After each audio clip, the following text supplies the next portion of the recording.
Hello বন্ধুরা, কেমন আছেন? আশা করি আপনি সবাই ভালো আছেন আর সুস্থ আছেন।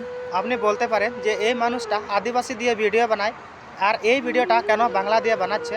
তো আমার ভিডিও বানানোর উদ্দেশ্য একটাই আছে, আমি যদি এই ভিডিওটা আদিবাসী দিয়ে বানাতাম, শুধু আদিবাসীরাই বুঝতো, বাঙালি দাদা ভাইরা বুঝতে পারতো না। তার জন্য এই ভিডিওটা আমি বাংলা দিয়ে বানাচ্ছি, কেন যে সবাই যেন বুঝতে পারে।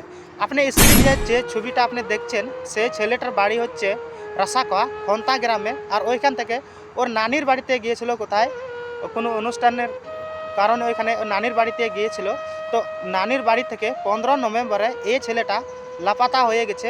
এখন পর্যন্ত খোঁজ খবর পাওয়া যায়নি।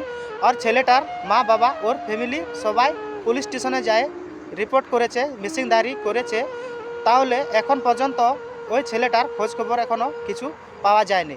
তো আমার এটাই উদ্দেশ্য আছে, আমি আপনার কাছে রিকোয়েস্ট করছি, এই ছেলেটা যদি আপনি কোথাও দেখে থাকেন অথবা দেখছেন, তাহলে এই স্ক্রিনের নম্বরটাতে আপনি কল করে কন্ট্যাক্ট করবেন আর ছেলের মা বাবার সাথে দুটো কথা বলবেন। আপনারা সবাই বুঝতেই পারছেন যে আমরা যদি আমাদের ছেলে বা মেয়েকে 2 দিন না দেখি আমাদের বুক ফেটে যায়, তাহলে এই ছেলেটার মা বাবার উপরে কত বড় একটা পাহাড় ভেঙে পড়েছে।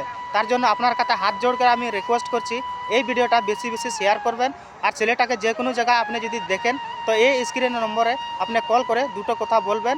আর ছেলেটার ইনফরমেশান যে ভালো করে দিবে, তাকে 50,000 টাকা পুরস্কারভাবে দেওয়া যাবে।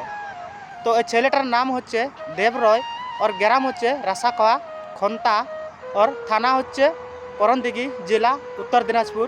তো আপনারা অনুরোধ করবেন এই ভিডিওটা শেয়ার করবেন। আর যদি ছেলেটা যে কোনো জায়গায় আপনি দেখেছেন, তো এই নম্বরে আপনি কন্ট্যাক্ট করবেন। তো ধন্যবাদ।